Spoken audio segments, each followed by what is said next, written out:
अनुराग सागर वाणी श्री कबीर साहब जी की वैरागी लक्षण। वैरागी आस चाल बताऊं, सच अखज सब हंस कहाऊं। वैरागी आस चाल बताऊं, सच अखज सब हंस कहाऊं।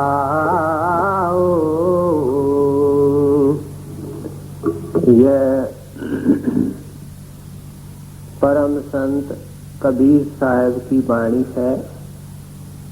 कबीर साहब के कई ग्रंथ हैं, जिनमें से एक ग्रंथ है अनुराग सागर। अनुराग किसको कहते हैं? परमात्मा के लिए गहरा प्रेम, अगाध प्रेम, इसको अनुराग कहते हैं।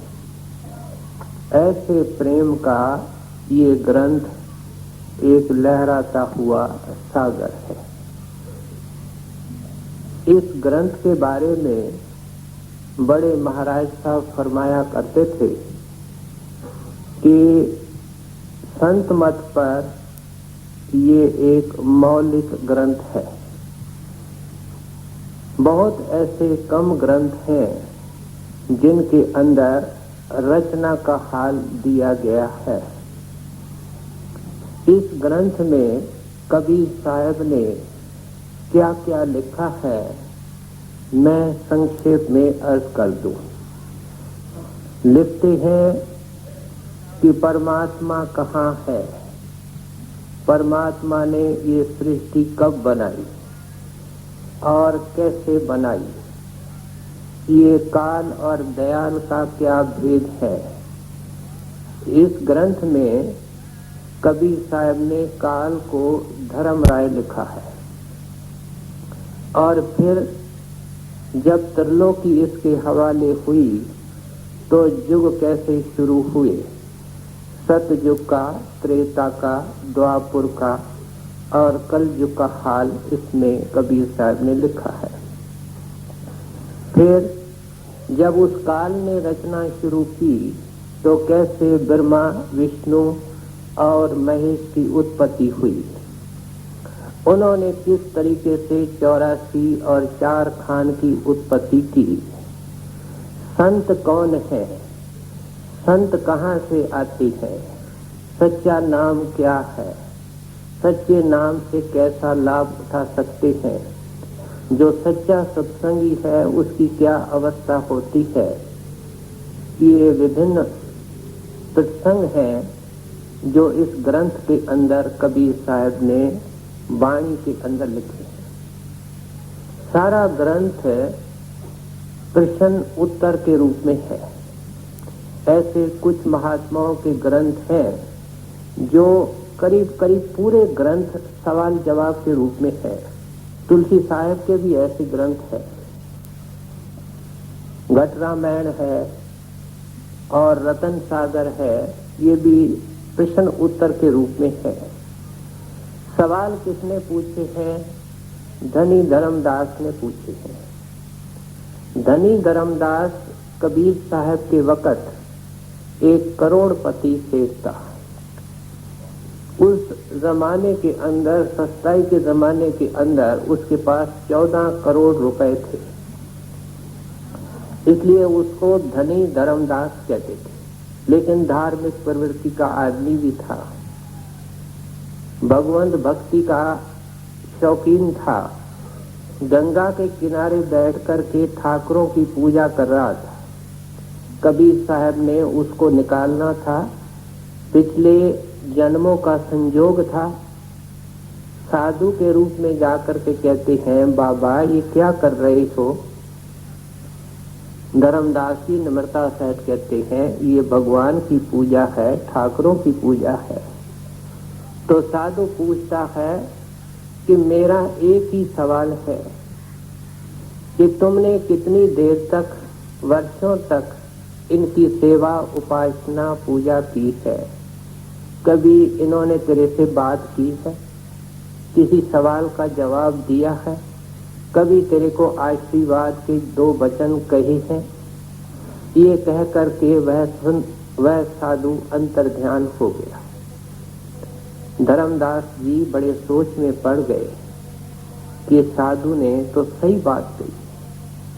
इन्होंने तो मेरे से कभी बातचीत नहीं की, कभी मेरे को आशीर्वाद नहीं दी। मैंने सारी जिंदगी इनके पीछे लगाई, लेकिन क्योंकि आगे का रास्ता नहीं मिला, ये काम चलता रहा। कबीर साहब को निकालना था। ये कर्मकांडी थे और बड़ी युक्ति से खाना चौके के अंदर बैठ करके पकाया करते थे। एक दिन धनी धर्मदास ने लकड़ी डाली है। उस जमाने के अंदर लकड़ियों को गंगा जल के अंदर धो करके कर्मकांडी लोग चूल्हे में डालते थे। लकड़ियों को धो डाला है। आपकी पत्नी आमना देवी आपके पास बैठी है, खाने पकाने की तैयारी हो रही है और वह साधु प्रकट हो गया। कहता है, धर्मदास तुम बड़े पापी हो। अब कोई भी पत्नी अपने पति का अपमान सहन नहीं कर सकती। माता आमना जो आपके पास बैठी थी, वह जानती थी बड़ा धर्मात्मा है, तो साधु को कहती है, पापी तू है, मेरा पति तो धर्मात्मा है। उस जो माता आमना ने कहा, उसको तो कबीर साहब ने अनदेखी कर दी और धर्मदास को कहते हैं, धर्मदास ये जो लकड़ी तूने चूल्हे में डाली है, इसको जरा निकाल। जब निकाली, कहते हैं इसको तोड़। जब तोड़ी तो उसके अंदर से सैकड़ों हजारों जिंदा कीड़े निकल पड़े। कहते हैं, अब बता कि तुमने अपने जिंदगी के अंदर जो खाना खाते हो लकीर खींच करके युक्ति के साथ, कितने असंख्य कीड़े तुमने मारे होंगे, कितने की जान दी हो।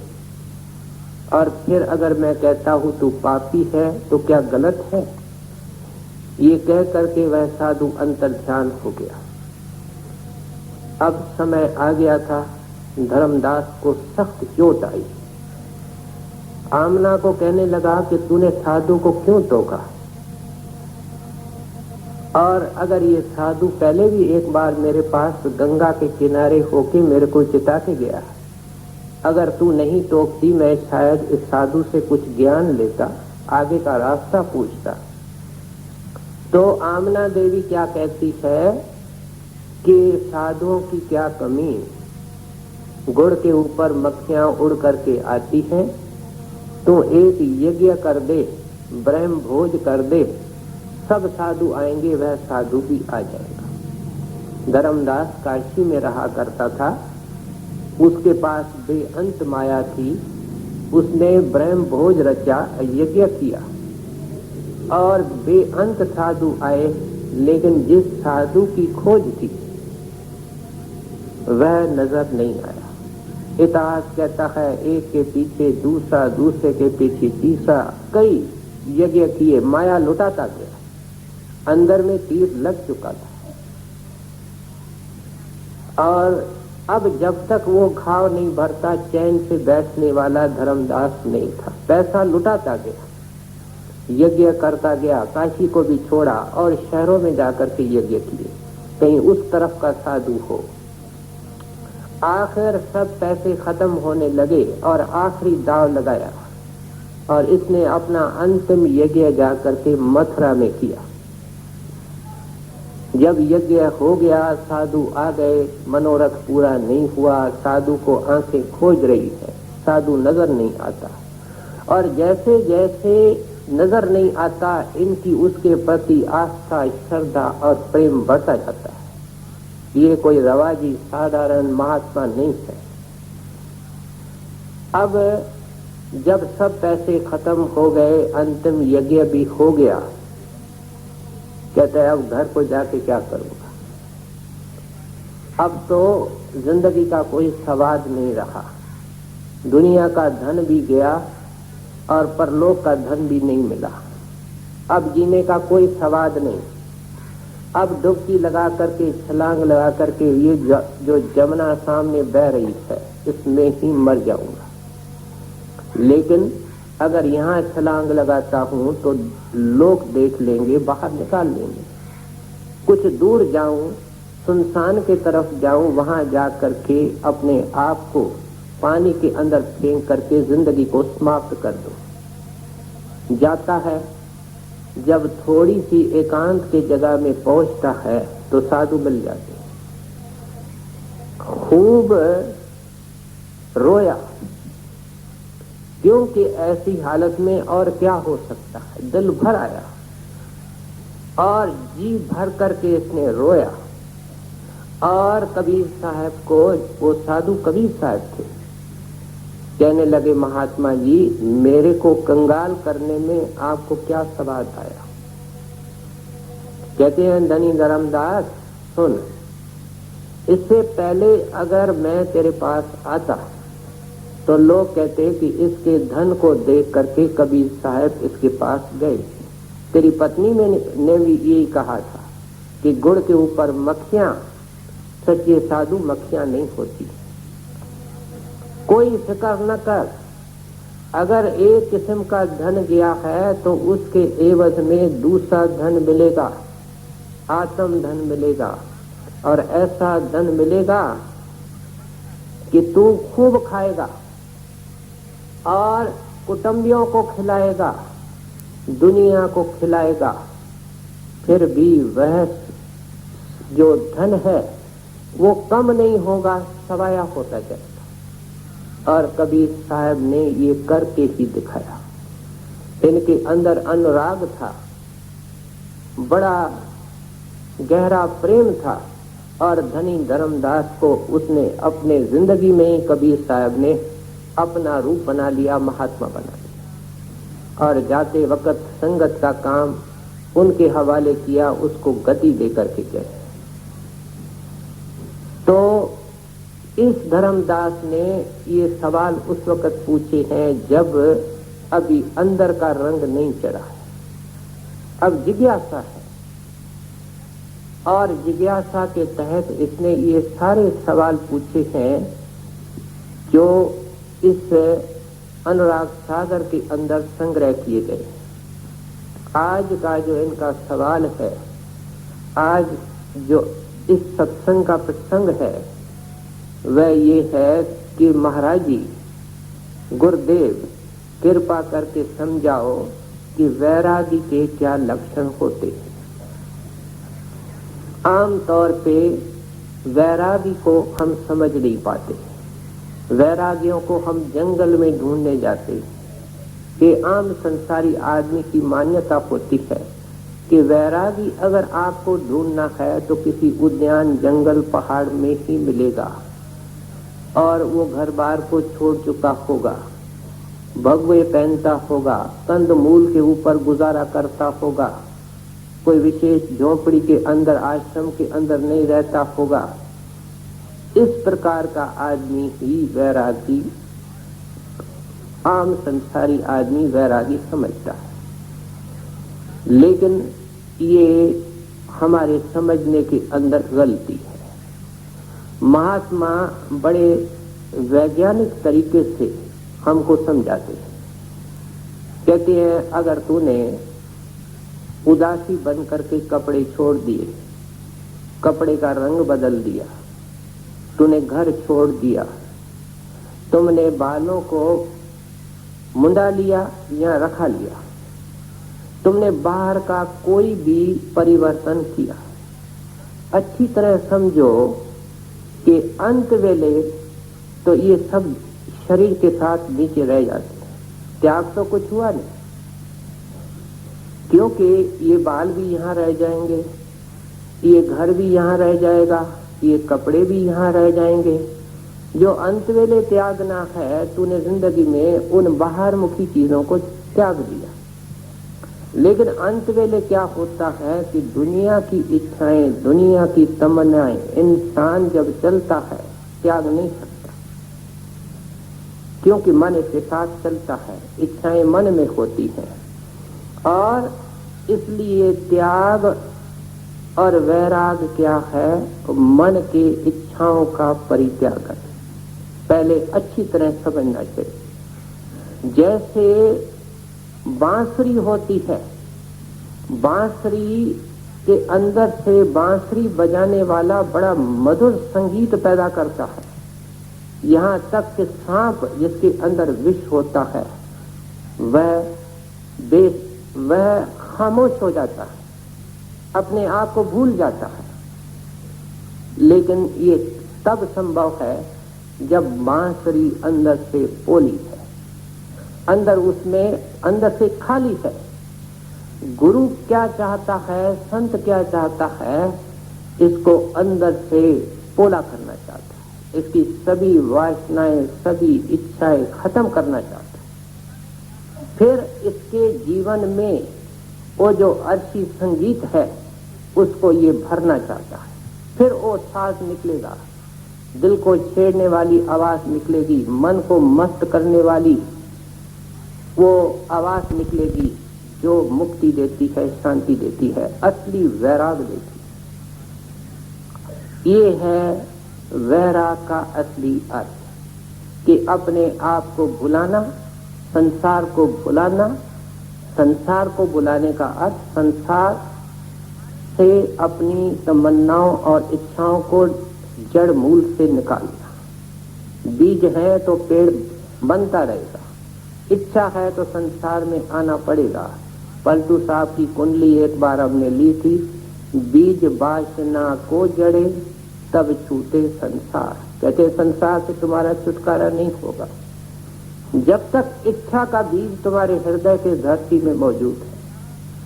अब ये जब तक बीज जड़ से उखाड़ा नहीं जाता, इसका आना जाना बनेगा। ये त्यागी नहीं बन सकता, अनुरागी नहीं बन सकता, वैरागी नहीं बन सकता। जब तस्वीर का दूसरा पहलू देख लेता है जो आकाशों के पीछे है, हम आकाशों के नीचे देखते हैं, ये तस्वीर का एक पहलू है, और आकाश के पीछे तस्वीर का दूसरा पहलू है अति सुंदर। जब उसको देख लेता है, ये नीचे देखना पसंद नहीं करता, ये वैराग है। और जैसे आपने सुना, कबीर साहब ने तो धनी धर्मदास को वैराग का रंग चढ़ा दिया, खूब चढ़ा दिया। लेकिन ये उस वक्त की अवस्था है जब धनी धर्मदास की जिज्ञासा की अवस्था में थे। पूछते हैं, कृपा सिंध, आप मेरे को अच्छी तरह खोल के समझाओ कि वैरागी के क्या लक्षण होते हैं। उत्तर दे रहे हैं, और ये पहला दोहा है।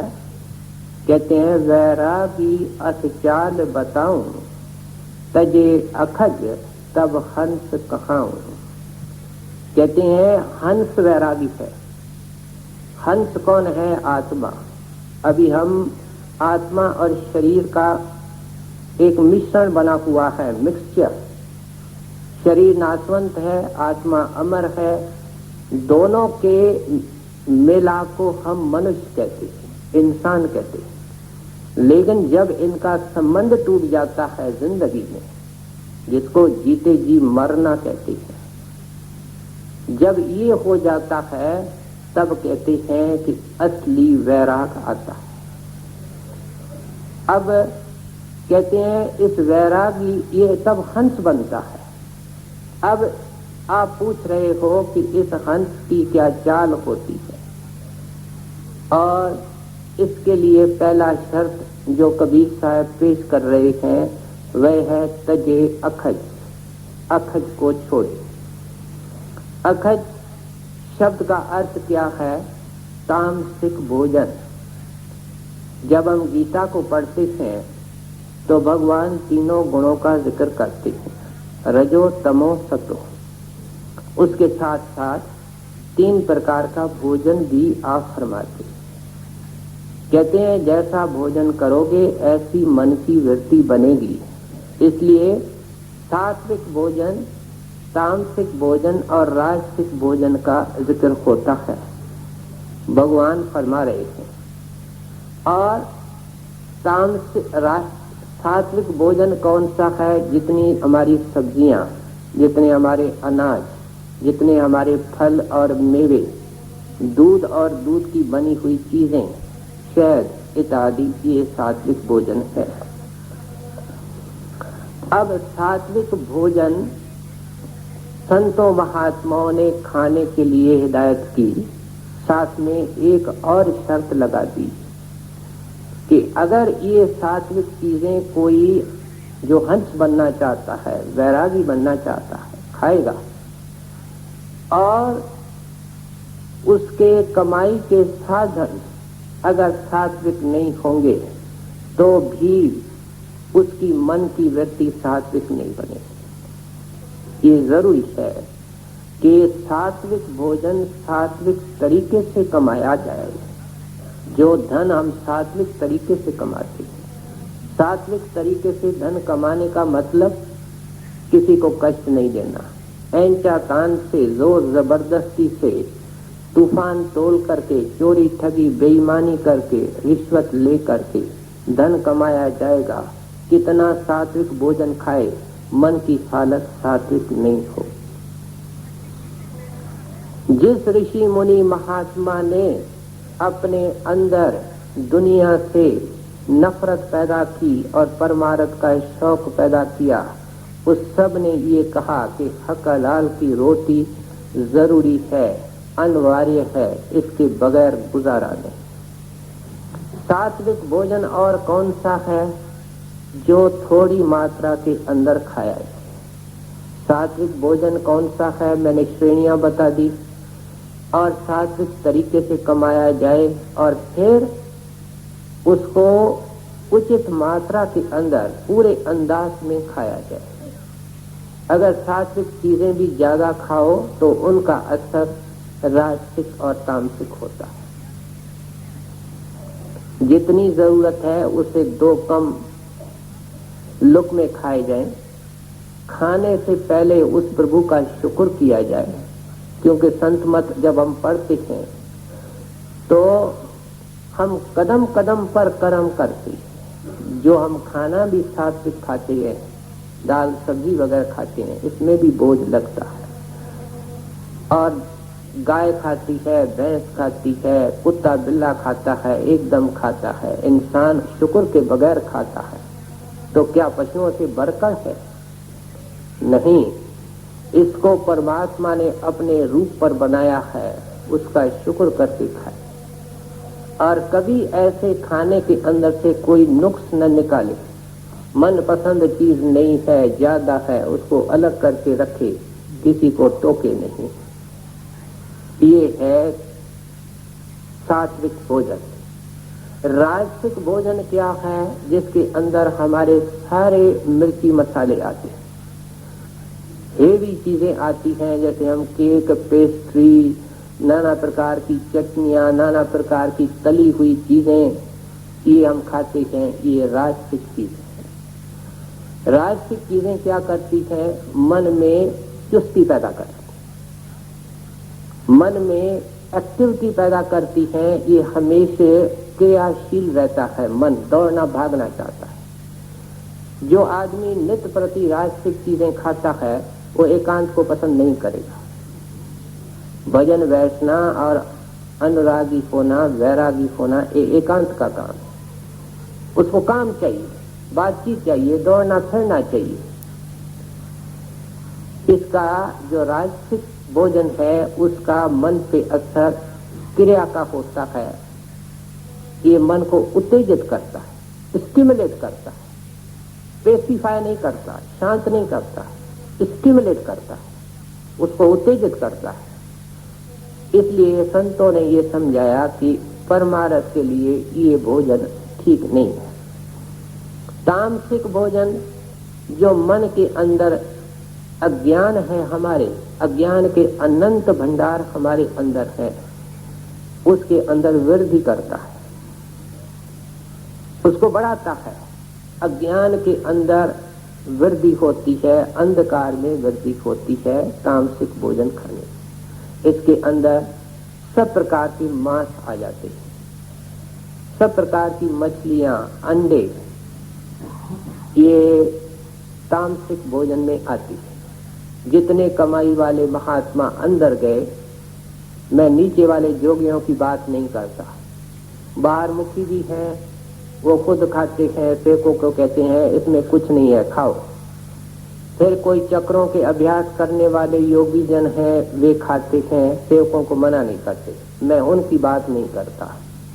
यहाँ चर्चा हो रही है संसार से मेंटली अपने आप को डिटैच करके उस अंदर के अमृत से जोड़ने की। जिस साधु महात्मा ने ये काम किया वो कभी इसके नजदीक नहीं गया, और उन्होंने अपने सेवकों को जब से दुनिया बनी इससे दूर रहने की हिदायत की। आम जो क्रिश्चियन लोग नहीं जानते, वे यहाँ तक कहते हैं कि क्राइस्ट ने मछली खाई है। अवल तो जो इतिहास की हकीकतें हैं वो सही रूप में हमारे पास नहीं पहुँचती, लेकिन जो आजकल के अच्छे स्कॉलर हैं और धर्म को समझते हैं, उन्होंने बाइबल की जो रिसर्च की है उसमें बहुत कुछ ऐसे क्राइस्ट के वचन मिलते हैं जिसे साफ जाहिर है कि उन्होंने सपने में भी कभी इसको नहीं सोचा। इनका एक प्रॉफिट हुआ है, प्रॉफिट मोसेस, हजरत मूसा। बाइबल के पहले हिस्से में जो ओल्ड टेस्टामेंट है उसमें लिखते हैं thou shall not kill, आप किसी को नहीं मारोगे। जब किसी को नहीं मारोगे उससे ये साफ जाहिर है तो उसके अंदर पशु पंखी भी आ जाते हैं। फिर जो वेटिकन के अंदर बाइबल मिली है उसमें लिखा है कि जिसकी भाई तुम हड्डी तोड़ रहे हो वो तुम्हारी हड्डी तोड़ेगा, जिसका खून बहा रहे हो अपने खून से उसका कर्ज चुकाना पड़ेगा। इसलिए मैंने जो फल और मेवे पैदा किए हैं और जो बढ़ते रहते हैं उनका सेवन करो। मुसलमान शरीयत के पाबंद जो चाहे सो कहें, लेकिन उनके पैगंबर साहब ने सारी जिंदगी जौ की रोटी खाई, भेड़ों और बकरियों का दूध पिया और एक गुफा और गार के अंदर बंदगी करते रहे। उन्होंने कभी इस चीज के बारे में सोचा भी। यही हमारे को बुद्ध मत में, जैन मत में, हमारी हिंदू पुराणों में मिलता है। कबीर साहब का एक अलग मांस का अंग है जिसमें लिखते हैं मांस मांस सब मांस है, मुर्गी हिरनी गाय, आंख देख नर खात है, सो नर नर के जाए। कहते हैं ईसाई कहता है मैं फलानी चीज खा सकता हूँ, मुसलमान कहता है मेरे को अमुक किस्म का मांस जायज है, हिंदू कहता है मैं बकरी खा सकता हूँ, लेकिन मांस मांस सब मांस है, मुर्गी हिरनी गाय, आंख देख नर खात है, सो नर नर के जाए। क्या खाओ?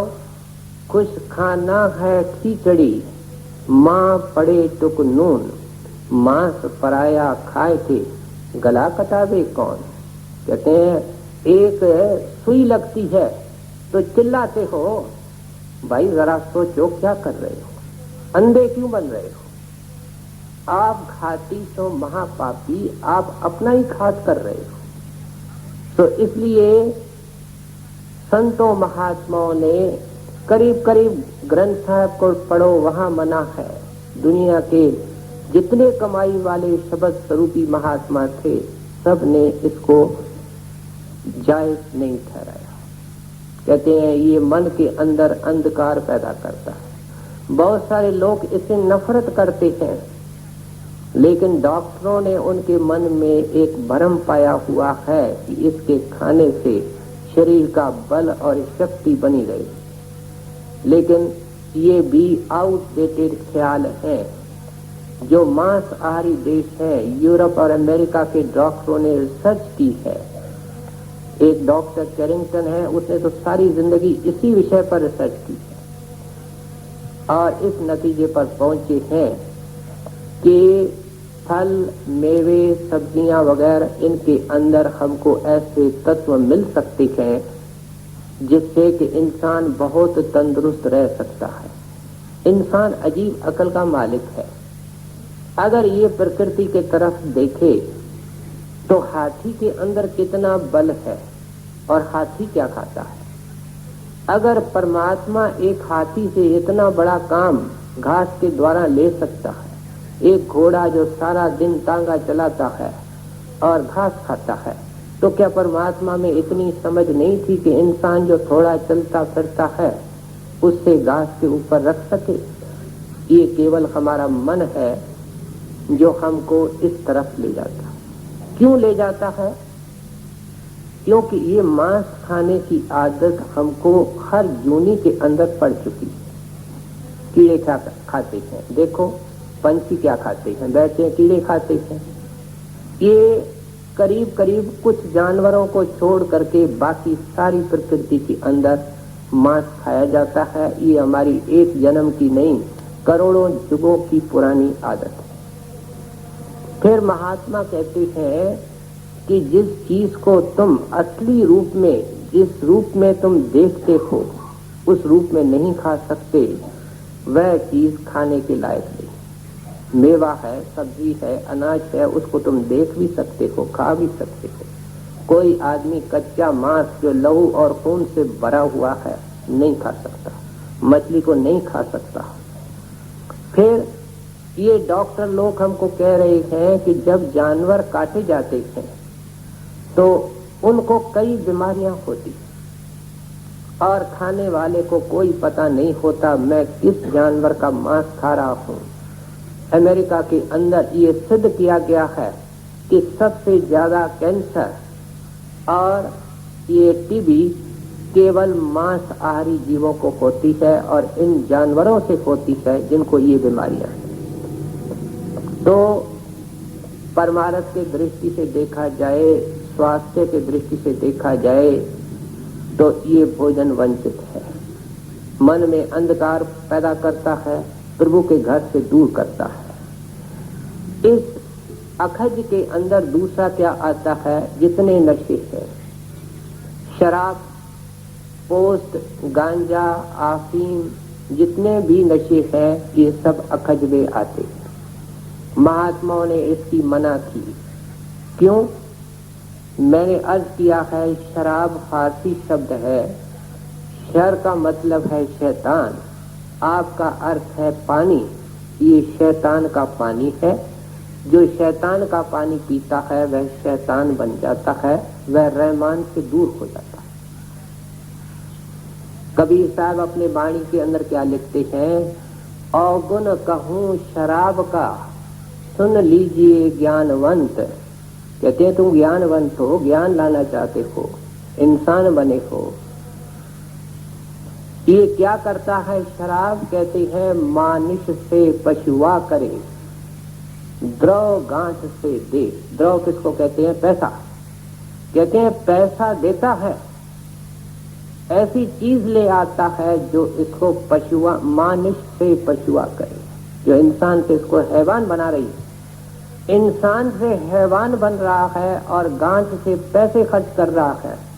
कहते हैं भाई ज्ञानवंत तू सोच ले, शराबी जो होता है उसके अंदर एक इनहेरेंट वीकनेस होती है कि वो कभी खास अंदाज में कहे कि मैं सारी जिंदगी इस अंदाज में पीऊंगा, ये कदाचित नहीं होगा। उसके अंदर एक कमजोरी निरंतर होती है, वो मात्रा, वो अंदाज बढ़ता जाता है। और जब शराबी या कोई और नशेई नशा ले लेता है तो उसको ये पता नहीं होता है मैं कहाँ हूँ, मैं अपने घर में हूँ कि पराये घर में हूँ, मेरे सामने अपनी औरत है कि पराई औरत है, मैं अपने धन को हाथ लगा रहा हूँ कि पराये धन को हाथ लगा रहा हूँ। शराबी को इसकी कोई होश नहीं होती। कई किस्से आपने सुने होंगे कि शराबी जब शराब से मखमूर होता है और जो बात करता है सुबह को उठ करके बिल्कुल उसके उलट कहता है। तो इसलिए कहते हैं थोड़ी मोटी अकल, छोटी मोटी अकल जो प्रभु ने तेरे को दी है, ऐसी चीज खा करके पी करके उसको खत्म करना, इंसान से पशु बनना, ये अकलमंद और ज्ञानवंत का काम नहीं। तो अब कबीर साहब से सवाल पूछा गया है कि महाराज जी वैराग कैसे आए, दुनिया से कैसे निकले? उस परमात्मा से कैसे जुड़ें, उसका मन में कैसे अनुराग आवे, प्यार आवे। तो कबीर साहब बड़ा सिस्टमैटिकली धर्मदास जी को समझा रहे हैं कि उसकी पहली चाल, पहला लक्षण क्या होता है कि इस तामसिक भोजन से, इस अखज से वो परहेज करता है। ये केवल पहला कदम है। मकान की फाउंडेशन बनती है, फिर मकान बनता है।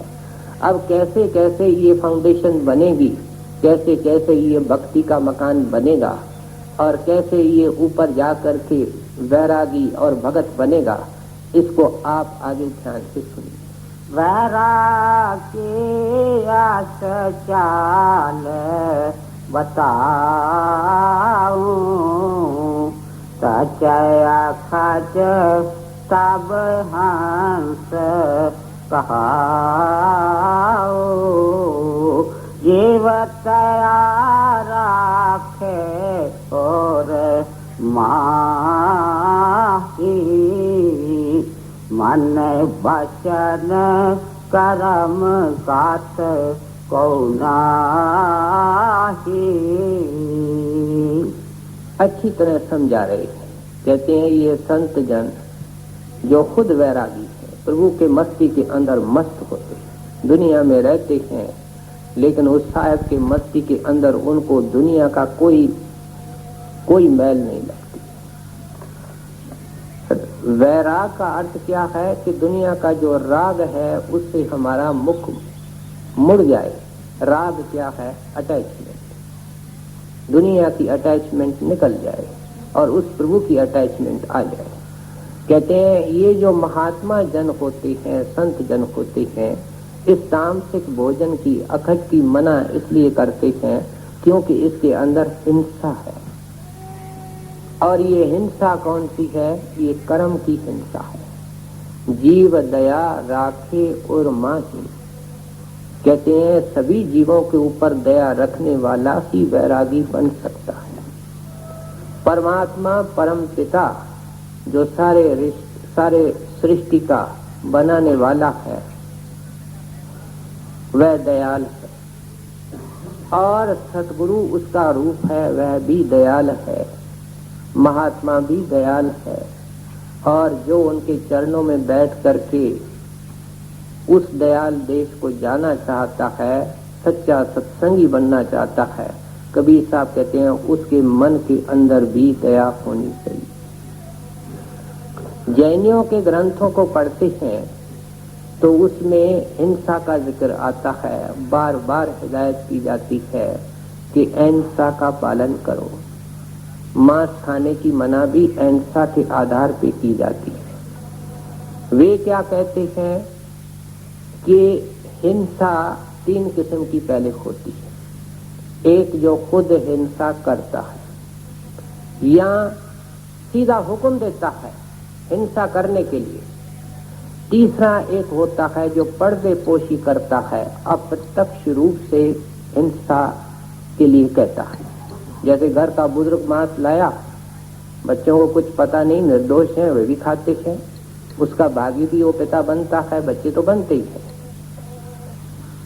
तो ये 3 प्रकार की हिंसा इनके मूल के अंदर है। अब ये जो हिंसा होती है वो 3 किस्म से होती है, मन से, वचन से, कर्म से। तो इससे इस तरीके से ये 9 प्रकार की हिंसा हो गई। फिर हिंसा की जब आगे की कार्रवाई होती है तो पहले हिंसा का ख्याल आता है, फिर हिंसा की तैयारी होती है और फिर हिंसा की जाती है। इस तरीके से ये 27 किस्म की हो गई। इन जैनियों महात्माओं ने इस तरीके से मल्टीप्लाई करके 108 किस्म की हिंसा बताई। ये लंबा मजमून है। हमारे जितने ग्रंथ हैं सब महात्मा कहते हैं कि ये जो दया है या अहिंसा है, इसकी शुरुआत मन से होगी। हिंसा का विचार पहले मन के अंदर पैदा होता है और उसके बाद कर्म होता है। इसलिए मन के अंदर अहिंसा या मन के अंदर दया का मतलब ये है कि सबके लिए शुभ भावना है। एक अंग्रेजी मिस्टिक कहता है peace be unto all the world. उसके अंदर पशु भी आ गए, कीड़े मकोड़े भी आ गए, दुश्मन दोस्त आ गए, अपने पराये आ गए। कहते हैं सबका भला। ग्रंथ साहब के अंदर नानक नाम चढ़ दी कला, उसके अंदर भी कहते हैं सबका भला। मन के अंदर ये ख्याल आए कि सबका भला। बौद्धि महात्मा प्रार्थना में विश्वास नहीं करते, लेकिन प्रातः काल को नहा धो करके एक विशेष प्रकार की वो बेनती करते हैं, और ये अप्रत्यक्ष रूप से इस प्रार्थना को तो मानते हैं कि ऐ जगत का नियंता सबका भला करो। कहते हैं जब तक मन के अंदर ये ख्याल नहीं है, मन के अंदर हिंसा बनी रहेगी। इसको बताऊंगा, इसको दिखाऊंगा, इसको समझाऊंगा, इसको सिखा करके छोड़ूंगा। इसका ख्याल कहाँ पैदा होता है? मन में पैदा होता है। सो कहते हैं इस मन के अंदर कोई भी ख्याल पैदा न हो, कोई भी अंदर वैर पैदा न हो। अगर एक आदमी हमारी निंदा करता है तो एकदम अपने सब्र को खोना, एकदम अपने सब्र को खोना ये मुनासिब नहीं है। पहले तो विचार करना चाहिए कि ये जो निंदा करता है, जिस अवगुण की तरफ इशारा करता है, क्या ऐसा तो नहीं है कि मेरे अंदर ये अवगुण है? हो सकता है मेरे अंदर है। अगर मेरे अंदर है तो मेरे को उसको छोड़ना चाहिए। दूसरा क्या करना चाहिए कि उस निंदक का शुक्र करना चाहिए। आगे होकर के उसको कहना चाहिए मैं तुम्हारा बहुत शुक्रगुजार हूँ, आभारी हूँ कि मेरी कमजोरी के ऊपर तूने हाथ रखा है, उंगली रखी है। मैं कोशिश करूंगा इसको छोड़ने की। तो इसलिए आप बता रहे हैं कि मन के अंदर ही हिंसा पैदा होती है। अगर ये अवगुण हमारे अंदर नहीं है तो ठीक है, मालिक का शुक्र करें, सतगुरु का शुक्र करें कि सतगुरु आपकी दया से हमारे अंदर ये नहीं है। अगर ये सोचता है तो खैर इसको भी माफ करना, इसका भला, लेकिन ये शुक्र है कि हमारे अंदर ये चीज नहीं, और कृपा करके इसे बचा के रखना। तो ऐसे आदमी के मन के अंदर शुभ भावना, दोस्त दुश्मन अपने पराये के लिए बनी रहती है। ये जो हम आम कहते हैं कि दुनिया में लड़ाइयां लग रही हैं, उससे हमारा कोई वास्ता नहीं, लेकिन हमारा भी उसके अंदर योगदान है। हमारी बहुत बड़ी कंट्रीब्यूशन है। जो लड़ाइयां बड़ाइयां झगड़े दुनिया में रहते हैं, उनके अंदर हम भी अपना एक चंदा देते हैं। वो किस तरीके से? जब मियाँ बीवी घर में लड़ते हैं, जब बाप बेटा घर में लड़ता है, जब दो दुकानदार लड़ते हैं, जब दुकानदार और ग्राहक लड़ता है, ये सोचता है कि मैं तो कुछ नहीं करता हूँ, मैं तो एक छोटे दायरे के अंदर बैठा हूँ। लेकिन जो मनोवैज्ञानिक हैं कहते हैं एक विचार जो मन में पैदा होता है सारी दुनिया में फैल जाता है।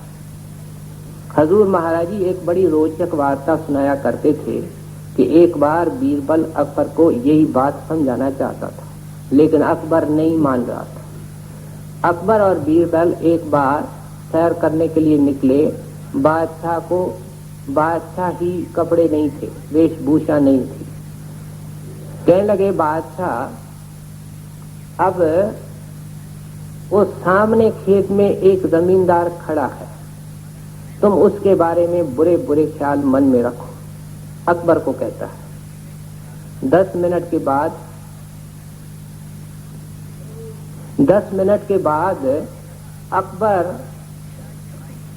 को बीरबल लेकर के जाता है उस जमींदार के पास, और जमींदार को क्या कहता है कि इस आदमी को जानते हो? कहता नहीं, मैं तो नहीं जानता हूं, क्योंकि वो तो सादे लिबास में था। तो उनसे पूछते हैं तुम्हारा इसके बारे में क्या विचार है? अच्छी तरह देख करके अकबर की तरफ वह जमींदार कहता है, मेरे को तो ये बहुत लुच्चा और बदमाश आदमी लगता है। 10 मिनट पहले अकबर ने उस जमींदार के बारे में उल्टा सुल्टा सोचा था। हम कहते हैं हम तो कुछ भी नहीं करते, हम रात दिन दुनिया के अंदर जो तूफान चलते रहते हैं उसको प्रोत्साहित करते हैं, उसमें चंदे देते हैं, उसमें योगदान देते हैं, हमारा नाम भी उनकी लिस्टों में है। तो कहते हैं ये सब शुरुआत कहाँ से होती है? हमारे मन से होती है। मन में सबके लिए दया सबसे बड़ी बात है कि निंदक के लिए, दुश्मन के लिए, आलोचक के लिए, पराये के लिए शुभ भाव और दया हो।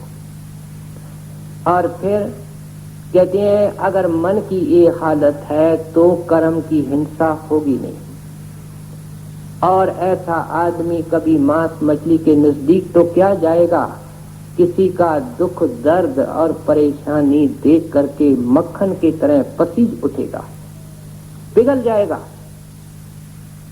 और जितना हो सकता है कहते हैं परमार्थी के मन के अंदर ये भाव जरूर होना चाहिए, हम बड़े पत्थर दिल हैं, क्योंकि इन कोमल दिल महात्माओं की वाणी का असर नहीं लेते।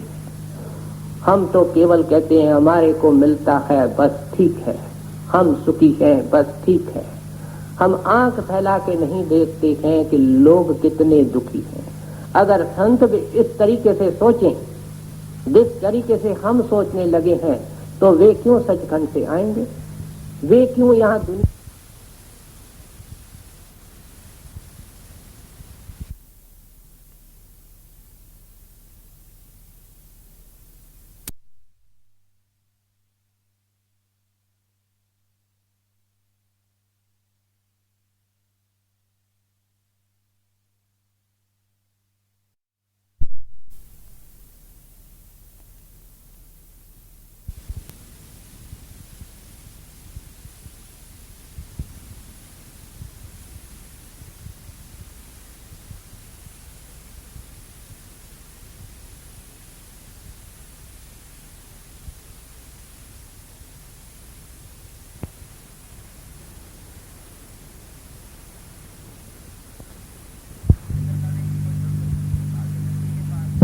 करके तेरे को सिखाते हैं कि तेरे को भी इस देह के अंदर बैठ करके दया करनी चाहिए, मदद करनी चाहिए। हजूर फरमाया करते थे कि एक मुसलमान जिज्ञासु कोई हज को जा रहा था, कोई जाहिद, और रास्ते के अंदर क्या देखता है कि एक कुत्ता है, उसके ऊपर बैलगाड़ी इस तरीके से निकली है कि उसके चारों पांव टूट पड़ा है। अब पहले तो सोचा मैं तो हज को जा रहा हूं, मैं कहां कहां इसको लेके फिरूंगा, ये पलीत जानवर है। तो कहता है नहीं, शुभ भाव आया, यहाँ इसकी कौन देख रेख करेगा, अकेला पड़ा है। अब इसको कंधे पे उठाता है, कुएं के पास ले जाता है और कहता है कुआं बंजर था, सुनसान जगह नहीं, उसके ऊपर रैक था, कुछ रस्सी वगैरह डोल नहीं था। अब इसके ऊपर पानी डालूं, इसको कुछ पानी पिलाऊं, शायद इसके होश आ जाए, बच जाए। इस ख्याल से बड़े बड़े पत्ते होते हैं जंगल में, उनको इकट्ठा करके दोना बनाया और अपनी पगड़ी उतारी, साफा उतारा, उसके साथ बांधा, लेकिन पानी नीचे था। फिर अपना कुर्ता उतारा, उसको उस पगड़ी के साथ बांधा, नीचे उतारा, पानी नीचे था। अब कहता है क्या करूं? इधर उधर जंगल सुनसान था, देखा कोई नहीं है, खुदा तो देखता ही है, और वो खुदा का काम कर रहा था। उसने सलवार भी उतार दी, नग्न हो गया, और सलवार को बांध करके जब वो दोना डाला तो पानी से भर करके निकल के आया। 2-4 बार निकाला, उसको पिलाया, उसके ऊपर छिड़का, उसको होश आई। अब उसको फिर कंधे पर उठाया और चला वापस शहर के तरफ, बस्ती के तरफ। कोई मस्जिद जो पहली नजर आई, मुल्ला को कहता है ये पैसे, अब देखो कुछ सेवा करना भी सीखो, जब तक मैं हज से वापस न आऊं इसकी देख रेख करना। और वापस उसके हवाले कुत्ता करके चलने लगा रात जहाँ पड़ी वहाँ लेटा। तो जिसको हम आकाशवाणी कहते हैं, मुसलमान फकीर उसको बशारत कहते हैं। बशारत हुई कि मेरे एक जीव की तूने संभाल की है, उस पर दया की है, हज तो तेरा कबूल हो गया, उससे बढ़ करके तेरे को फल मिल गया, अब तुम हज को जाओ न जाओ तुम्हारी मर्जी। एक मुसलमान कमाई वाला फकीर, शायद मौलाना रूम साहब लिखते हैं, दिल बदस्त आवर कि हजे अकबर अस्त। हजे अकबर का सबसे बड़ा हज, सबसे बड़ा हज कौन सा है? दिल बदस्त आवर, किसी के दिल को जीतने की कोशिश कर, रहमदिली कर, उसके ऊपर दया कर। कहते हैं करम की दया भी होनी चाहिए। इस तरीके से फिर कौन सी दया होनी चाहिए? कहते हैं वचन की, मनसा वाचा कर्मणा। मनसा मन में भी दया, वाचा जुबान से। कहते हैं जुबान से ऐसा कोई शब्द मत कहो जो किसी को तीर लगे। जब कमान से तीर निकल गया, लाख कोशिश से वो वापस नहीं आता, निशाना मार करके ही छोड़ता है। जब तक हम बोले नहीं हैं वो बात हमारे बस में है, और जब हम बोल बैठते हैं हम उस बात के बस में हो जाते हैं। द्रौपदी ने क्या कहा था? अंधे का बेटा अंधा, और महाभारत की भयंकर युद्ध लगी इन 4 शब्दों के पीछे, जिसमें हजारों लाखों आदमी मर गए। ये है वचन का तीर, और जिसके ऊपर वो तीर उतरता है, वो आग की चिंगारी जिसके ऊपर पड़ती है उसको जला करके राख कर देती है। बाहर के जख्म तो दवा से, मलहम से या किसी और ड्रेसिंग से ठीक हो जाते हैं, ये सुलगते रहते हैं, इनके पीप निकलते रहते हैं, बदले की भावनाएं बनी रहती हैं। जब भी याद आता है आंखों में आंसू आते हैं, जोश में बाल खड़े हो जाते हैं। कहते हैं वचन का तीर बड़ा खतरनाक तीर होता है, इसलिए भाई कम बोलो। 2 आंख मिली है, 2 कान मिले हैं, 4 बार सुनो और देखो, उसके बाद 1 बार बोलो। अगर इंसान सोचे, ये व्यवहारिक है कि इंसान उतना ही बोले जितना जरूरी है, उतना ही बोले जो जरूरी है, तो मीठे तरीके से बोले, तो दुनिया के अंदर 80-90% तो झगड़े लड़ाइयां अपने आप ही खत्म। ये केवल मन से, वाणी से शुरुआत होती है, और वाणी कैसे होती है? जो दिल में होता है वो जुबान पे आता है। इंसान सोचता ही जाता है, सोचता ही जाता है, बदले की भावना उसके अंदर भड़कती रहती है। एक दिन उसके हाथ पैर उठ जाते हैं, जुबान जो जोश में आकर के ये बोलता है, जब अकेलाई में बैठ करके उसके ऊपर विचार करता है, तो मननशील व्यक्ति, सत्संगी व्यक्ति रोता है। कहते हैं भाई जुबान के ऊपर अंकुश रखो, बोली तो अनमोल है, ये कोई जाने बोल। ये बोलना कौन जानता है? संत, सतगुरु, साधु, अभ्यासी। कहते हैं इसके अलावा बाकी तो बोलना कोई जानता ही नहीं। कैसे बोलना है? ये तराजू तोल के फिर मुख से बोल। कहते हैं अपने हृदय के तराजू में तोल, क्या इसके बगैर गुजारा नहीं होगा? बोलना ही पड़ेगा। जितना मुनासिब है उतना बोलो और खामोश रहो। और कहते हैं कि जब बोलो तो मीठा बोलो। परमार्थी हंसमुख होता है, प्रसन्नचित होता है, मधुरभाषी होता है। नतीजा क्या होता है कि वो दुश्मनों को भी दोस्त कर देता है। उसके मन में भी कुछ नहीं होता। दुश्मनी कौन कितने दिन करेगा? जो दुश्मनी करता है लौट करके उसको वो फल देता है। बच्चे क्या करते हैं? पेड़ को पत्थर लगाते हैं, और पेड़ क्या करता है? उनको लौट करके मेवे देता है। क्या हम परमार्थी बनने लगे हैं? हम पेड़ जैसे भी नहीं है। वो पत्थर लगाते हैं, वो उनको मेवे देते हैं। कहते हैं ऐसा आदमी जो वैराग का रंग लेना चाहता है उसको ऐसा बनना पड़ेगा। और कहते हैं जो कड़वा बोलता है वो खुद दुखी होता है। अगर आज हमको ये पता चले कि हमारे दुश्मन कितने दुखी हैं, जो हमारे लिए उल्टा सुल्टा सोच रहे हैं, गोलियां लेकर के नींद कर रहे हैं, तो तो हम कभी भी मन के अंदर किसी के प्रति द्वेष नहीं रखेंगे। क्षमा से शांति का विस्तार होता है। तो इसलिए आप उपदेश करते हैं कि जीव दया राखे उर माही। उर का अर्थ है हृदय। अपने हृदय में, अपने मन में, जब मन में दया रखेगा तो वचन से और कर्म से भी हिंसा नहीं होगी। ये सब तैयारी हो रही है इसकी बैरागी बनने की। जीव दया राखे और माही, मन वचन कर्म कात को नाही। प्रेम पगति आने जेल माही। द्रोह कात देख चेतवे नाही।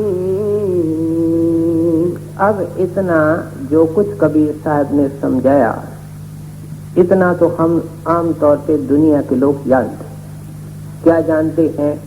भाई मनुष्य अच्छा ये है कि जो मांस मछली नहीं खाए, गंदी चीजें नहीं खाए, झूठ न बोले, सबकी मदद करे, हृदय को शुद्ध रखे, सच बोले, मीठा बोले, ये सब हम जानते। इसको अंग्रेजी में हम मोरालिटी कहते हैं, एथिक्स कहते हैं, और हिंदी में इसको नैतिकवाद कहते हैं, नेक पाक बनना।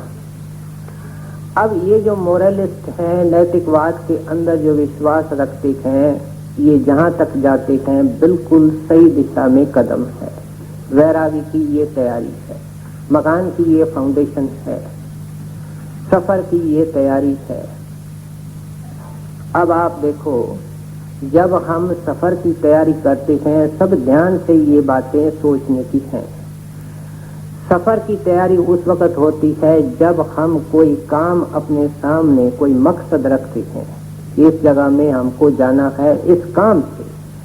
जैसे हम महाराज जी के दर्शन के लिए जाते हैं, दुनियादार कचहरी के अंदर पेशी देने के लिए जाता है।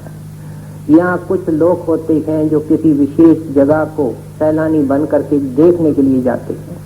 तो पहले एक ऑब्जेक्ट होता है, हमारे सामने मकसद होता है।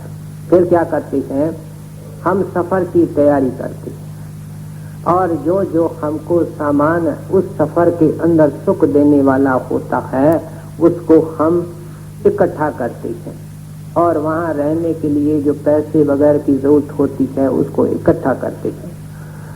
पहले सफर की तैयारी होती है, फिर सफर भी होता है, और जब सफर होता है, पूरा होता है, तो जिसको हम देखना चाहते हैं, जो हम काम करना चाहते हैं, फिर वह होता है। अब ये जो कुछ बताया गया ये सफर की तैयारी है। अब सफर भी तय करना है, और उस प्रीतम को, परमात्मा को मिलना भी है, देखना भी है। कहते हैं नैतिकवाद तो केवल सफर की तैयारी करता है। मकान बना, बड़ा सुंदर बना, उसमें सामान भी पड़ा, एक डाइनिंग रूम भी बना, उसमें सुंदर मेज भी पड़ी, बड़ी सुंदर कुर्सियां भी पड़ी, उसमें फूल भी सजाए गए, प्लेटें भी रख गई, खाना भी आ गया, लेकिन खाना खाने वाला आया नहीं। क्या फायदा? सारी मेहनत, कोई फायदा नहीं हुआ। हाँ, उस मकान से जरूर अच्छा है, जहाँ कीड़े मकोड़े हैं, गंध है, लेकिन कोई फायदा नहीं। नैतिकवाद के पीछे हम पड़े, और इस बर्तन को, हृदय को हमने भक्ति और प्रेम और रूहानियत से नहीं भरा, कोई फायदा नहीं। दुनिया का आना जाना बना रहा। कहते हैं अब क्या करना है? कहते हैं भक्ति भाव हृदय के अंदर पैदा करना है, उस प्रभु के लिए सच्चा प्यार। जिस प्रभु से हम प्यार करना चाहते हैं वह प्रभु इस सारी रचना के कण कण में है, तो हमारे शरीर में भी है। जब कण कण में है तो हमारे शरीर में भी है, और उस प्रभु की भक्ति हमको अंतर्मुख होकर के शरीर में ही करनी। कैसे करें? अगर हमको ये पता भी प्राणों से चलता है कि हमारे मस्तक या घट में वो प्रभु है, तो इस घट में कैसे जाएं? कान के द्वारा जाएं, नाक के द्वारा जाएं, मुंह के द्वारा जाएं, कैसे इसमें अंदर जाएं? इसका हमको कोई पता नहीं, हम कोरे हैं, अज्ञानी। हमको क्या करना पड़ेगा, जैसे किसी हुनर या कला को सीखने के लिए उसके एक्सपर्ट के पास जाते हैं, जो उस कला के अंदर नीचे ऊपर की सब डेलिकेसीज को जानता है, उसके पास हम जाते हैं और जाकर के निम्रता सहित सीखते हैं। कोई भी हुनर और कला सीखनी है तो उस्ताद की ताबेदारी करनी पड़ेगी, निम्रता सहित उनके चरणों में बैठना पड़ेगा। कहते हैं ऐसे भगवंत का जो भगत है, जिसने दुनिया के रंग उतार दिए, जिसके मन में कोई दुनिया की इच्छा नहीं, न पैसे की, न इज्जत की, न सेहत की, न सामान की, न दौलत की, कुछ भी नहीं। उसके मन के अंदर भक्ति का एक सागर बह रहा है, उस खुशी और आनंद और मस्ती के अंदर वो रमा हुआ है। उसके आंख में मस्ती है, उसके जुबान में मस्ती है, उसके चाल ढाल में मस्ती है, वो वैराग की मस्ती है, प्रेम की मस्ती है। कहते हैं उसके पास बैठो। सबसे पहला काम अब ये है, क्यों कि खरबूजे को देख करके खरबूजा रंग पकड़ता है। जो नमक के खान के अंदर चीज डालते हो वो नमक का रूप हो जाता है। कौन सी भी कोई भी चीज डालो। कहते हैं इन महापुरुषों भक्तों के संगत में बैठना होगा। वो भक्ति के अंदर मखमूर है, लिवलीन है, और भगवंत उनके अंदर बैठा हुआ बोलता है, शिक्षा देता है, और वही शिक्षा सही शिक्षा होती है। मनुष्य नजर आता है, भगवंत ऊपर आकाशों के, ये मनुष्य कैसे भगवंत का रूप हो सकता है? ये तो इन महात्माओं की वाणी कहती है, जिन्होंने अपने आंख से देखा, न केवल अपने आंख से देखा, हमारी भी आंख बनाना चाहते हैं कि तुम अपने आंख से देखो और फैसला करो। अपने आपको आप पहचानो। स्वामी जी कहते हैं आपको आप पहचानो, कहा और का नेक न मानो। कहते हैं हमारी बात क्यों मानते हो, पहले विश्वास करो, आंख बनाओ और अपने आंख से देखो, फिर हमारे बात का तुम विश्वास रखो। जब न देखो, जब लग न देखो अपनी नैनी, तब न पति जो गुरु की दैनी। ये गुरु कहता है, कहते हैं मेरे बैन, मेरे वचन, उसके ऊपर प्रतीक नहीं रखना। जब न देखो अपनी नैनी, अपने आंख से देख। कहते हैं अपने आंख से देखने के लिए तेरे को उस भगत की संगत करनी पड़ेगी। वो देखने में भगत है, गुरमुख है, महात्मा है, संत है। वो देखने में कबीर है, पलटू है, क्राइस्ट है, दादू साहब है, लेकिन वो है साहिबों का साहिब। वो साहिब के गोद में बैठ गया, साहिब के उस सतनाम के सागर के अंदर समा गया।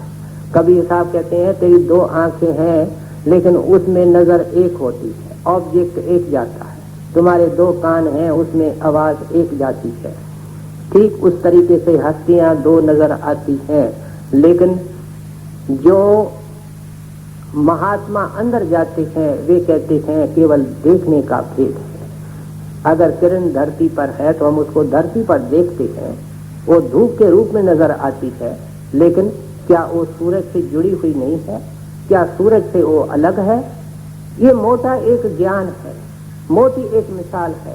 ठीक उस तरीके से वो धरती पर है, वो आकाश में है, लेकिन उनका आपस में अटूट संबंध है। वो जो यहाँ है वो उसमें अभेद हो चुका है, जो ऊपर है वो उसके अंदर प्रत्यक्ष हो चुका है।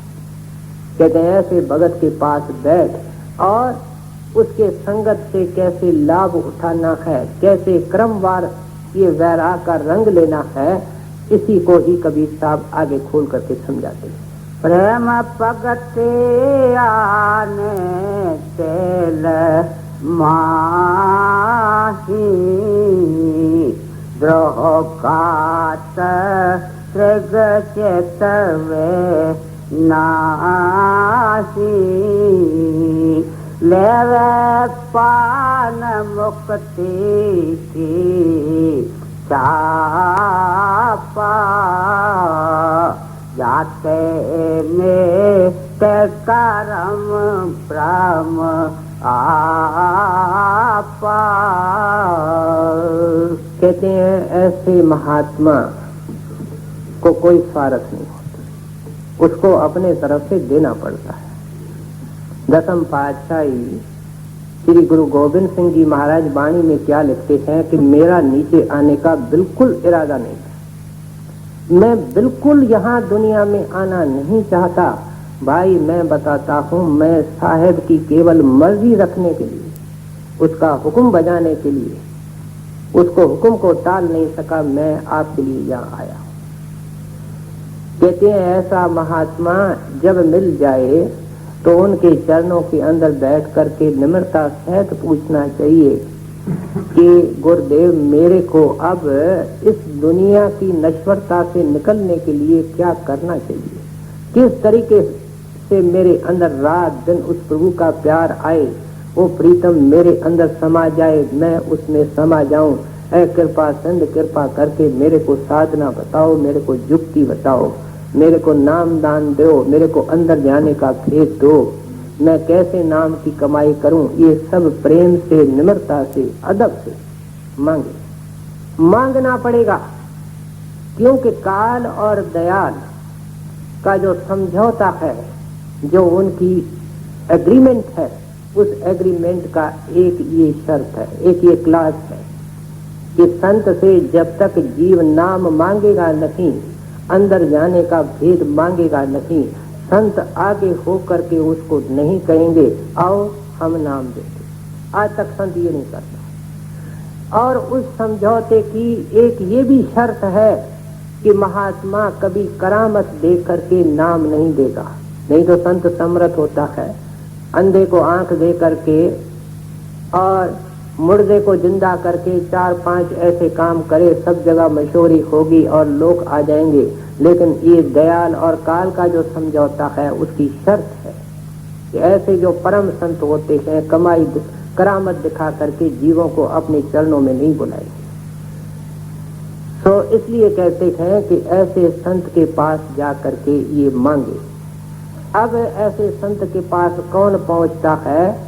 कहते हैं जिसको वो मोहर छाप लगाना चाहते हैं, बल्कि ये मोहर छाप पहले ही लगी होती है, और जिसको मोहर छाप लगी होती है वो ही संतों के सामने आता है, मांगता है और उसको ही मिलता है। बाइबल के अंदर इसको लिखते हैं स्टैम्प्ड बाय माय फादर। क्या ये मोहर किसने लगाई है? मेरे परम पिता ईश्वर ने लगाई है। और जब मोहर वाला आदमी मेरे सामने आता है तो उसका बेड़ा, उसका जिम्मा मेरे को उठाना है। और हिंदू शास्त्र उसको धुर कर्म कहते हैं। वाणी के अंदर आया धुर कर्म पाया तुद जन के से नाम हर के लागे। कहते हैं जिनके धुर मस्तक में वो स्टैंप है, वो छाप है, वो मोहर है, वो निशानी है, जो मार्क्ड सोल्स हैं वही संत के पास आते हैं, उनको नाम मिलता है। अब ये किस वक्त किसकी बारी आनी है इसका कुछ हमको पता नहीं। हमको हमारी बारी अगर हमारे मस्तक में मोहर छाप है और हमने संतों के पास जाना है तो कोई पता नहीं किस जमाने में किस संत के पास हमको जाना है। संत एक होता है, गुरु एक है, वो नाम है, शब्द है, अमृत है। किसी देह में बैठता है उसका कोई नाम पड़ जाता है। जैसे प्रायोरिटी लिस्ट एक बनी होती है और उस तरीके से जीवों का जब बारी आती है उस दिन उस वक्त वो संत के सामने खड़ा हो जाता है। हजूर महाराज जी एक बार डलाउसी में शहर को जा रहे, कुछ महाराज जी के जो साथ रहते हैं, काम करते हैं, महाराज जी के साथ थे। एक आदमी सड़क पे महाराज जी को नमस्कार करता है और महाराज जी के पास खड़ा हो जाता है। महाराज जी हट करके उनसे 1 मिनट बात करते थे और जो महाराज जी के साथी थे, सत्संगी थे साथ में, उनको कहता है आप शहर को जाओ, मैं कोठी जा रहा हूँ। उस आदमी को लेकर के हजूर कोठी में आए और वो सेक्रेटरी वगैरह जब सैर करके वापस आए तो क्या देखते हैं कि महाराज जी उनको नाम देते। नाम देने में काफी समय लगता है, फिर महाराज जी बड़े नाम के बाद नहाया करते थे, फिर खाना खाया करते थे। तो काफी देर हो गई और वो जो महाराज जी के निकटवर्ती लोग थे, सेक्रेटरी इत्यादि, वो कहने लगे महाराज जी इतनी तकलीफ करने का क्या कारण था, आप कल भी इसको दे सकते थे, सुबह को भी दे सकते थे। महाराज ने कहा नहीं, इसका इस दिन इस वक्त ही लिखा था और मेरे को वो देना ही था। एक अमेरिकन था, उसके पास एक मेम गई, लेकिन वो बहुत ही तकलीफ में थी, अच्छे घर की लड़की थी। कहने लगी देखो मैंने तुम्हारी महिमा सुनी है कि तू मदद करता है, मैं मदद मांगने के लिए आई हूँ, मेरे को कुछ पैसे की जरूरत है। जो पैसे उसने, थोड़े से पैसे थे, मांगे उसने दे दिए। कहती है नेक घर की थी, मेरे को एड्रेस दे दो, मैं पैसे दे दूंगी। वो उदार दिल था, कहता है मेरी एड्रेस रखने की, मेरे को तेरी एड्रेस की कोई जरूरत नहीं है, तेरे को चाहिए तो मेरी एड्रेस ले ले, जब तेरी मर्जी भेज दे। कुछ समय के बाद एक पोस्ट पार्सल आया और उस पोस्ट पार्सल में एक किताब थी, पुस्तक थी, और उसमें एक चिट्ठी भी थी। संकट के घड़ी में आपने मेरी मदद की, मैं इस एहसान को कभी भुला नहीं सकती हूँ, और उस एहसान के चुकाने का मेरे को जो ये मैंने तरीका अपनाया है, उससे बढ़ करके मेरे को कोई तरीका नहीं सूझता है। इस पुस्तक को आप जरूर पढ़ना और बड़ी बारीकी से इसको पढ़ना। वो सत्संगी कहता है मैंने उसको पुस्तक को पढ़ा, मेरे तो सारे ख्याल ही बदल गए, मेरी जीवन बदल गई। और ये व्यास कहाँ है और व्यास के संत कहाँ हैं, इसका मैं पता करने लगा। रिटायर्ड एयरफोर्स ऑफिसर था, जब तक वो तैयारी करे पहुंचे तो 1.5 साल लग गया होगा।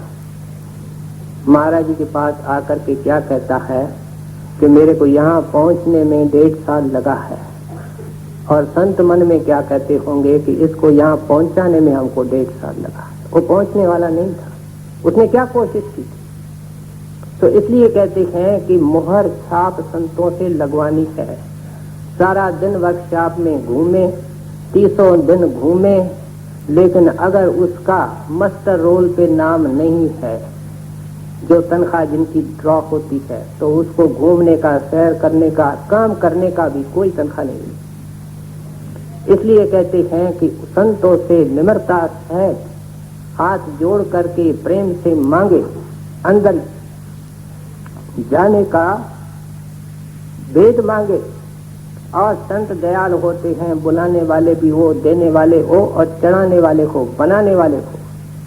कहते हैं ये प्रोसीजर है, ये विधि है, तरीका है वैरागी का रंग लेने का, वैराग लेने का।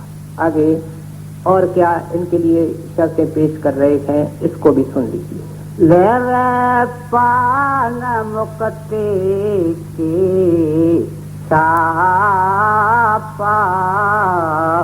जाते मेट करम ब्रह्म आपा, हंसता सातर पंथ चलावे,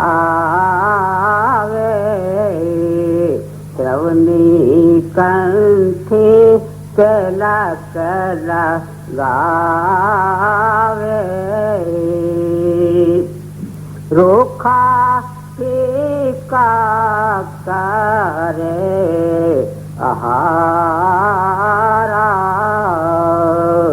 निसदिन सुमरे नाम हमारा। देखिए कितनी जो शिक्षा है कितनी सिस्टमेटिक है, एक एक कदम, एक एक पौड़ी ऊपर चढ़ा रहे। कहते हैं अब सतगुरु मिल गया, भगवंत का भगत मिल गया, उसने दया कर दी, उसने चरणों में शरण दे दी, अंदर का भेद दे दिया। कहते हैं अब क्या करना है, कहते हैं वैरागी अगर बनना है तो जीवन को सरल बना दो, सादा बना दो, अपनी इच्छाओं को कम करते जाओ, पहले वाली रूढ़ियां मान्यताएं उनको पिघलाता जाओ। ये तुम्हारे खाने पीने सैर तमाशे के जो शौक है ये ढीले करते जाओ, मिनिमम पॉसिबल अपनी नीड्स रखो। क्योंकि आप देखिए जितनी हमारी ये बाहर की पदार्थ होंगे उतना उनको समय देना पड़ेगा। अगर किसी के पास अलमारा भरा हुआ है वस्त्रों का, तो उसको मेंटेन करना और उसको साफ करना, उसको पूरे तरीके से रखने में भी टाइम चाहिए। ऐसे बड़े बड़े राजे होते हैं जिनका एक कमरा तो जूतों से भरा होता है, एक कमरा उनके सैर करने की जो वॉकिंग स्टिक्स होती हैं उनसे भरा होता है, एक कमरा छातों से भरा होता है। कहते हैं इसका तो कोई अंत ही नहीं है। और अगर जिंदगी को सरल बनाया जाए तो ये भी बहुत ही आसान है। हजूर एक जगह लिखते हैं कि जो संत मत है और संतों का मत है उसको हमने अपने अकल से बड़ा पेचीदा कर दिया, उलझा दिया है। वरना संत मत तो कुछ भी नहीं है, बड़ा सरल है। चाहिए तो भगवंत की प्रीत चाहिए, इस मत में चाहिए तो गुरु की प्रीत चाहिए, और इस मत में चाहिए तो गुरु का नाम चाहिए, और इस मत में चाहिए तो गुरु के नाम की कमाई चाहिए, और कुछ नहीं चाहिए। कितना सरल है। और हमने तो पता नहीं इसको दुनिया के चीनी और रेत को मिला करके इतना अंबार खड़ा कर दिया है कि अब चीनी चुप गई है, रेत ही रेत नजर आती है। हम सत्संगी भी दुखी ही दुखी, व्याकुल ही व्याकुल नजर आते हैं। कहते हैं जीवन को सरल बनाओ, अब दुकान को समेटने की कोशिश करो। और फिर कहते हैं इसके अंदर मदद करने वाली कौन सी चीज है, साधन कौन सा है? निस दिन सिमरे नाम हमारा। जो संत नाम देते हैं, कबीर साहब हमारा नाम क्यों कहते हैं? जिसको कबीर ने नाम दिया। कहते हैं जो वक़्त का संत साधु भगत, जिसका कोई नाम है, किसी जाति का है, किसी वर्ण का है, वो जो नाम देता है, कहते हैं निस और दिन, निस रात, दिन और रात उसका जाप करे, उठते बैठते चलते फिरते खाते पीते काम काज करते ये उस नाम का सिमरन करे। इसलिए है कि जो दुनिया का सिमरन हम करते रहते हैं, बच्चों का, दुकान का, धंधे का, वस्त्रों का, खाने का, पीने का, सैर का, तमाशे का, ये धीरे धीरे सिमरन भूल जाए और नाम का सिमरन जोर पकड़े, मन के ऊपर चढ़ जाए, मन के चक्कर पर चढ़ जाए और यही सिमरन उस चक्कर पे घूमने लगे। कहते हैं इसके लिए बड़ी मेहनत करनी पड़ेगी, बड़ा अभ्यास करना पड़ेगा। आप देखो सैकड़ों रस्सियों के साथ जो बंधा हुआ है वो हिल कैसे सकता है? इसलिए कहते हैं रूखा फीका करे आहारा। पहले तो ये रस्सियां खोलो, बहुत सारी रस्सियां तूने खुद बनाई है और उन रस्सियों के साथ बांध के कहते हैं आओ कोई छुड़ावे भाई, तुमने बांधी है, खोलो। अब तुमने 10 जूते रखे हैं, ये कोई और आकर के कर सकता है, तुमको कम करने हैं और कोई इसमें मदद नहीं करेगा। तुम अपने जीवन को सरल बना दो और फिर सरल बना करके ही इसकी नाम की कमाई करनी है। अब नाम की कमाई के लिए मैं कई बार अर्ज कर चुका हूँ कि जो संतों के आज्ञा के अनुसार 2-3 घंटा सुबह को बैठेगा वो ही दिन भर सिमरन करने के अंदर कामयाब हो सकता है और नहीं हो सकता। क्यों? कि जब ये सुबह को बैठता है इसकी आंखें बंद होती है और इसका शरीर भी शांत होता है और फिर इसके पास कोई काम भी नहीं होता है, कोई जिम्मेवारी भी नहीं। उस वक़्त अगर इसका मन संसार के दुकानों में, खेतों में और चूल्हे चौके में, बच्चों के ख्यालों में, दुनिया की ऐशो ऐशत में घूम रहा है, कमरे के अंदर बैठा हुआ, आंखें बंद, कोई काम पास नहीं, तो भाई साहब विचार करें कि जब सड़कों पे चलेंगे और इतने लोग देखेंगे और इतनी आवाजें सुनेंगे, इतने आकर्षित हमारे सामने दृश्य आएंगे, उस वक़्त हम कैसे सिमरन कर सकते? ये नामुमकिन है, असंभव है, नेक्स्ट इज इम्पॉसिबल। जो इसका अभ्यास वहां बैठ करके कमरे में करता है और उस अभ्यास के अंदर वो परिपक्व हो जाता है और उसको अभ्यास को वो मजबूत करता जाता है, वो देखता है कि सिमरन मेरे को अपने आप याद आ रहा है। और ऐसा आदमी अकेला सैर करना पसंद करेगा। ये दोस्तों को दरवाजे से बुलाता है, चलो भाई सैर करने को चलो। अब जिसने परमार्थ को ये समझा है वो ठीक है, गुरु अपने रंग में छोड़ देता है। ये तो सवाल हो रहा है धनी धर्मदास का कि जिंदगी के अंदर कैसे उस बैराग का रंग चले, प्रभु प्रभु हमारे अंदर कैसे उभर आए, कैसे जोर पकड़े, संसार की नश्वरता किस तरीके से मन से निकल जाए। तो इसलिए कहते हैं उठते बैठते चलते फिरते खाते पीते इसके पीछे पड़ जाए। और वो तब होगा जब भजन बंदगी को टाइम देता जाएगा, बढ़ाता जाएगा। दरिया साहब किसी स्कूल में नहीं गए, अनपढ़ थे, कोई अक्षर भी नहीं जानते थे, और उन्होंने संत मत को बड़ा सरल करके समझा। मुर्शिद मिला, दादू दयाल साहब मिले और कहा ये 5 नाम देता हूँ, इन 5 नामों को याद करना है और कुछ भी याद नहीं करना। आप अगर स्कूल के अंदर कोई आपको ऐसा विद्यार्थी मिले जिसको 10 साल लग जाए 5 नाम को याद करने में, आप क्या उसको अच्छा विद्यार्थी मानते हो? कहेंगे कितनी शर्म की बात है कि 10 साल में तुमने इतना भी याद नहीं किया। दरिया साहब को भी वही सबक मिला, हमको भी वही सबक मिला। दरिया साहब ने कोई ग्रंथ नहीं पढ़ा, कोई स्कूल नहीं देखी, लेकिन खूब नाम की कमाई की। जो कबीर साहब कहते हैं निस दिन सिमरे नाम हमारा। और वो वैराग आ गया, साहब के दरबार में चले गए और हमको क्या कहते हैं, सकल ग्रंथ का अर्थ है, क्योंकि ग्रंथ अंदर है। वो एक ही ग्रंथ है और वो दिल का ग्रंथ है, जिससे कि लाखों ग्रंथ निकले हैं। याद रखो, किसी ग्रंथ ने महात्मा नहीं बनाया, किसी शास्त्र ने महात्मा नहीं बनाया। जितने भी वेद शास्त्र हैं, ग्रंथ हैं, सब महात्माओं ने बनाए। सब ग्रंथ अंदर से निकले हैं। इसलिए कहते हैं कि जो अंदर चला जाता है, सकल ग्रंथ का अर्थ है, सकल बात की बात। सारे परमार्थ का सार और अर्थ क्या है? दरिया सिमरन नाम का, जो नाम गुरु देता है, कर लीजिए दिन रात। कहते हैं दिन को करोगे तो रात को कर सकते हो, नहीं तो कैसे होगा? रात को तो ऐसे नहीं होगा, बड़ा जोरदार सिमरन हो जाए, दिन भर हो जाए, तब जाकर के धीरे धीरे पहले अच्छे सपने आते हैं, फिर वो सिमरन जारी होता है। तो कहते हैं ये जो परमार्थ का रंग लेना है, नाम लेकर के उसको केवल वॉच नहीं करना है, करेंगे करेंगे करेंगे, किसी दिन करेंगे, वक्त आएगा तो करेंगे। कहते नहीं, जब गुरु का नाम मिला तो उस नाम के कमाई के अंदर दिन और रात एक कर दे। रोखा फेका करे आहारा, निस दिन सोमवारे नाम हमारा, अपन ले तुम्हारो नाम, पथमोता है अमर पर धाम। कहता है अमरपुर धाम है, मैं वहां से आया हूं। कह कबीर हम धुर के भेदी, लाए हुक्म हजूरी। क्या हम उस साहिब से हुक्म लेके आए कि इन आदमियों के मस्तक में, जिनके धुर मस्तक में मैंने छाप लगाई है, उनको मेरे पास ले आओ। ये हुक्म होता है उसके लिए।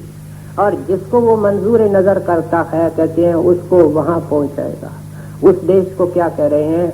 पहुंचाऊं अमरपुर धामा। कहते हैं वो देश अमर है और मैं पहुंचाऊंगा। ये मेरा बेड़ा है, जिम्मा है, ठेका है, मेरी रिस्पॉन्सिबिलिटी है। कहते हैं कब पहुंचाऊंगा? जो कुछ मैंने काम बताया है। सात्विक भोजन खाओ, हक हलाल की रोटी खाओ, मालिक का शुक्र करके खाओ, मन में दोस्त दुश्मन के लिए सद्भाव रखो, सब जीवों के प्रति दया रखो। और फिर कहते हैं कि अपने अंदर से कपट, चोरी, ठगी, लालच निकाल दो। और फिर कहते हैं साधु की संगत करो, साधु से नाम लो, नाम की कमाई करो, नाम के कमाई में दिन रात एक कर दो। बाकी मेरी एक शर्त है, एक वार्निंग सिग्नल है कि तुमने यह सब कुछ कर दिया, अब तुम हकदार बनने वाले हो, घर के जाने का तुम हक रखते हो, लेकिन एक काम करना, एक बात से बचना, ओ पुण्य ने नाम तुम्हारो। कहते हैं तुम अपना नाम नहीं लेना। तुम ये नहीं कहना कि भाई मैंने ये कर दिया, ये सत्संगी दूसरे क्या करते, ये दुनिया के लोग कैसे अंधेरे में फंसे हुए। तुमने कहा और ऐसे सोचा तो खत्म। ईश्वरी दरवाजे उस वक्त बंद होते हैं जब ये कहता है मैंने किया। जब ये कहता है किया, कराया, तब गया। जब आया अहंकार। कहते हैं जो इसने किया वर्षों तक, जब इसको घमंड आ गया कि मैंने किया, मैं इतनी सेवा करती तो इसको पाया है, मैंने इतना भजन करके ये पाया है, ये ख्याल भी आया तो गया, क्योंकि ये करने वाला माफ करना नहीं है। सत्संगी कौन था? सत्संगी तो शराबी था, सत्संगी कबाबी था, सत्संगी निंदक था, लालची था, कपटी था। ये क्या था? इसकी क्या अस्थि है? इसका बनाने वाला, इसको शक्ल देने वाला परमार्थी, इसका निर्माता ये गुरु है, संत है। तो इसकी कौन सी महिमा है, इसकी कौन सी हिम्मत है? तो इसलिए कहते हैं जैसे एक पौधा है, उसको लगाने वाला माली, उसको सींचने वाला माली, उसको बढ़ाने वाला माली, और जब फूल निकलते हैं तो माली तो खुश होता ही है। महाराज जी के साफ वचन हैं, गुरु खुश होता है जब सेवक नाम की कमाई करता है, सही रूप से उस वक्त खुश होता है जब अंदर जाता है। गुरु की खुशी एक इस बात में, बाकी तुम क्या कर रहे हो उससे वो रास्ता लंबा करना है। तो इसलिए आप उपदेश करते हैं कि ये सब कुछ करे, माली सब कुछ करता है, पौधे की कोई ताकत नहीं। जब फूल लगते हैं तो आसपास से जो लोग निकलते हैं वे फूलों को देख के कहते हैं कितने सुंदर फूल, वो भी खुश होते हैं। कहते हैं देखो पहले जुआरी था, शराबी था, कबाबी था, व्यभिचारी था, कपटी था, धोखेबाज था, अब साधु बन गया, कोई मिला सच्चा संत, दया हो गई, उसकी दया हो गई, अब ये बदल गया, उनमें हो गया होर दाखोर, लेकिन मुर्शिद की कृपा से बुले सा कहते। तो इसलिए आप कहते हैं इतना कुछ करने के बाद भी अपना नाम बीच में नहीं रखी, जो कुछ किया सो खर किया। कहते हैं मैंने कुछ महाराज नहीं किया, जो कुछ किया वो हर ने किया। क्या उस परमात्मा ने ही आपको भेजा, आपने ही दया की, और मैं तो कुछ भी नहीं था। एक सुंदर चित्र होता है, उसमें कितने भी सुंदर रंग हो, कितना सुंदर कैनवस हो, बढ़िया कैनवस हो, लेकिन उसके पीछे उसकी कला उस कलाकार की होती है। नानक गुर से गुर भया, कहते हैं ये भी उस पदरी को पा लेता है, लेकिन किससे? उस ज्योत से, दीवे से दीवा प्रकाश्या। कहते हैं उस ज्योत ने इसको जगा दिया। अब कहते हैं ज्योत जगने वाली है, तू घर में जाने वाला है, उस अमर पद को पाने वाला है, लेकिन खामोश रहना, अपने आप को बीच में नहीं लाना, निम्रता रूपी किले के अंदर अपने आप को बंद कर देना। महाराज मैं तो खाक हूँ। संत महात्मा दुर्धाम को पा करके, सत्संग को पहुंच करके भी ये कहते रहे हमने कुछ नहीं किया, जो कुछ मिला उस साहिब की तरफ से मिला। हजूर कहते थे, राय सालिग्राम साहब कहते थे, सरदार बहादुर महाराज जी कानों को पकड़ के कहते थे। ये महात्माओं से दीनता हमको नजर आती है। गुरु अमरदास जी महाराज को गद्दी मिली, इतने बुजुर्ग थे, करीब 100 साल की आपकी उम्र थी। गुरु अंगद साहब का लड़का नाराज हो गया कि बेटे को तो गद्दी नहीं दी और इस बूढ़े को गद्दी दे दी। एक दिन जोश में आकर के दरबार में बैठे हैं गुरु साहब, संगत बैठी है, और ऊपर चढ़ जाता है और गुरु साहब के चेहरे में लात मारता है। तो गुरु साहब क्या करते हैं, गद्दी से उतर आते हैं, नीचे आते हैं, और अंगद साहब के लड़के का नाम दासू था, उनके पांव को, उनके टांग को दबाने लगते। संगत हैरान हो जाती है, दबाते भी जाते हैं और कहते भी जाते हैं कि मैं बूढ़ा हूँ, मेरी हड्डियां निकली हुई हैं, तेरे चरण बड़े कोमल हैं, तेरे को चोट आई होगी। देखो ये है एक आदर्श, एक उदाहरण जो संत पेश करते हैं कि इस महान गति को पा करके भी वो कितने निमर होते हैं। तो समय हो चुका है, आगे काफी दुए हैं। मैं सोचता हूँ कबीर साहब का जो आशय थी, जो मंशा था, जो उनका प्रसंग और मजमून था, वो काफी हमारे सामने खुल करके आ गया है कि वैराग कोई कपड़े बदलने से या घर बाहर छोड़ने से, ये छोड़ना है, ये छोड़ना है, ये छोड़ना है। कहते हैं ये तो मौत के वक्त भी छूटता है। अगर छोड़ना है तो संसार की इच्छाएं छोड़नी है, अगर पिघलाना है तो संसार की प्रीत पिघलानी है, नए सांचे के अंदर मन को डालना है। वो कौन सा सांचा है? नाम का। कहते हैं उसके अंदर ये जब पड़ जाता है, इसके ऊपर वैराग का रंग हो जाता है, प्रभु ही प्रभु इसके लिए रह जाता है। तो कबीर साहब ने अच्छी तरह सिस्टमेटिकली समझा दिया वैरागी कौन होता है, और अगर हम वैरागी बनना चाहते हैं तो उसके लिए प्रोसीजर क्या है, क्या उसकी तैयारी, किस तरीके से उसको निभाना है, और कब जाकर के और किस तरीके से जाकर के वो अवस्था मिलती।